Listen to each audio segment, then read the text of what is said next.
This is problem 10-11.m. It's on page 589. A tool used for compressing a coil spring to allow its installation in a car is shown in figure P1011. It's on the next page, by the way. A force of 1200 newtons is applied at the ends of the extended lugs as shown. Compute the maximum tensile stress in the threaded tool. Assume a stress concentration factor of 3 at the thread root for both tensile and bending stresses.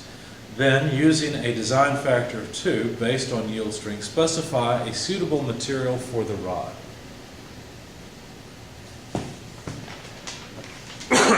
Okay, so essentially what we've got is a rod that is threaded. We know the stress concentration factor, K, is 3.0, and the design factor is 2.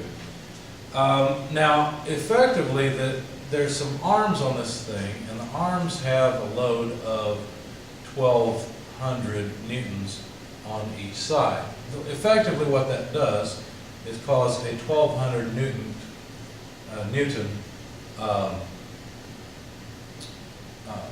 tensile load in the rod, but there's more to it than that.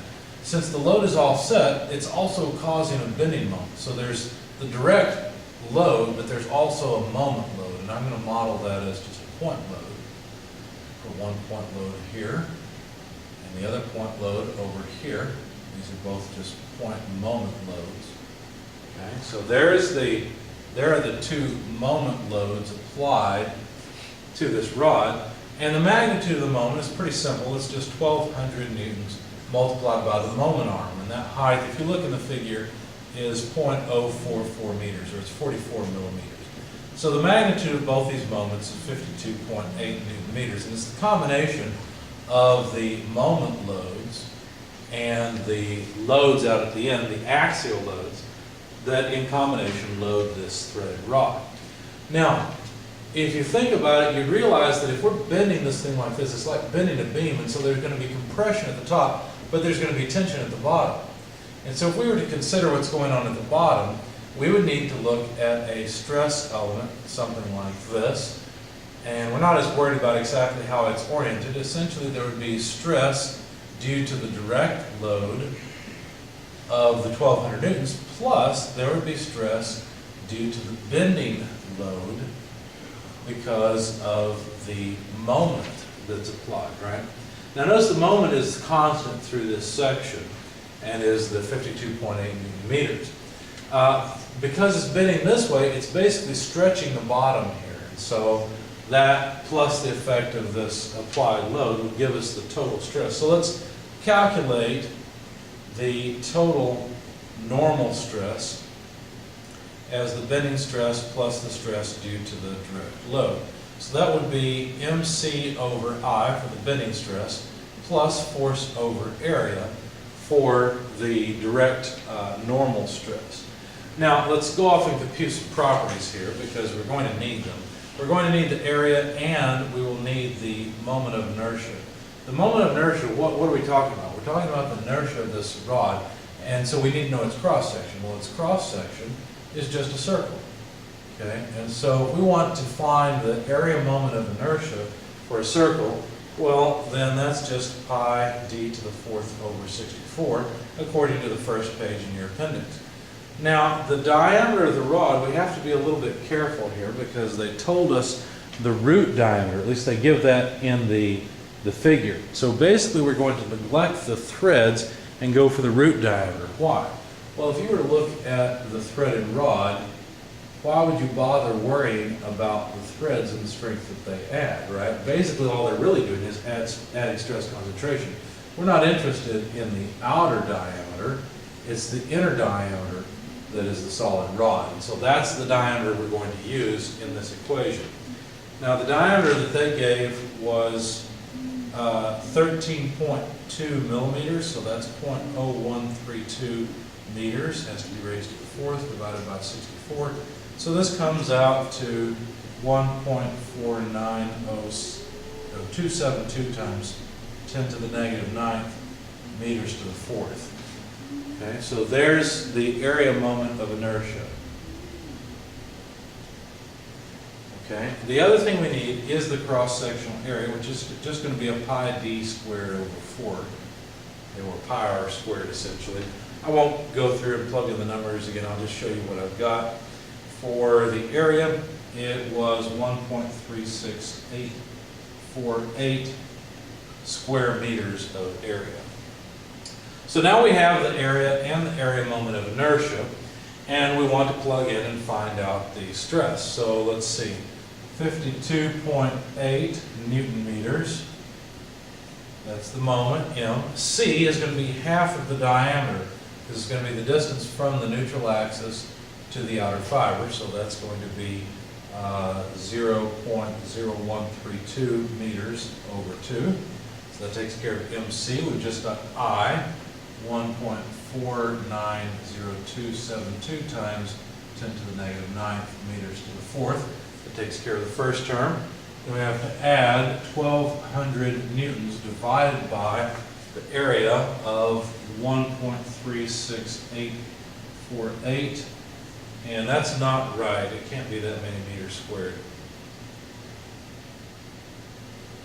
What did I do wrong here? I've got the wrong number. Let me grab my calculator and change this. I think I forgot to divide the 0.0, or to divide the 13.2 millimeters out.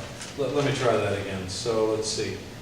0.0132 is the diameter divided by 2 gives me the radius. And so if I do pi r squared, yeah, 1.368, I don't know what I did wrong. 1.36848, I forgot the times 10 to the negative 4th. There we go. That makes a lot more sense. Times 10 to the negative 4th square meters. Okay. So, let's see. Let me go ahead and throw all this in my calculator again. Inverse times 1,200.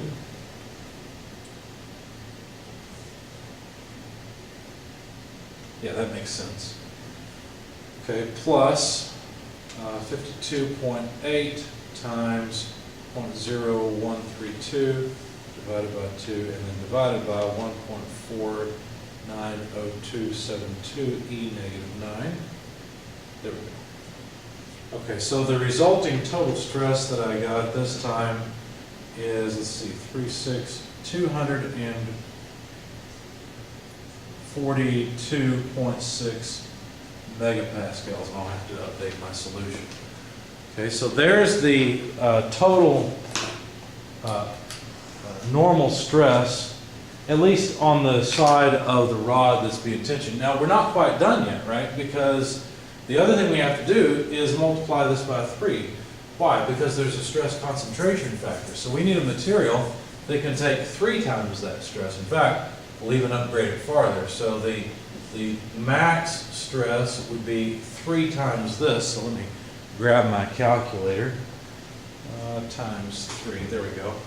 And I get 728 or so megapascals as the maximum strength. Now or maximum stress. Now we're told to use a design factor of 2, so we're going to look for a design stress of, we need a material that can take 1,456 or so megapascals. Now, if that's the design factor, we're supposed to design it based on yield strength according to the problem statement. So let's go back to the materials and look for material that can take that much and not yield. Let's see, so we need something that can take 1.4 gigapascals. The only material I see, well there are 2 of them. I'm on page 714. We can either use, let's see, make sure I get the right one here. Yeah, we can either use 4140 OQT 700, which has a yield strength of, did I grab the right one? Yeah, of 1462, megapascals. The other option is to use, let's see, there's only two in this table, 5160 OQT 700, which has a yield strength of 1.641 gigapascals, so 1641 megapascals. Either one of those would work and do what we're asking it to do.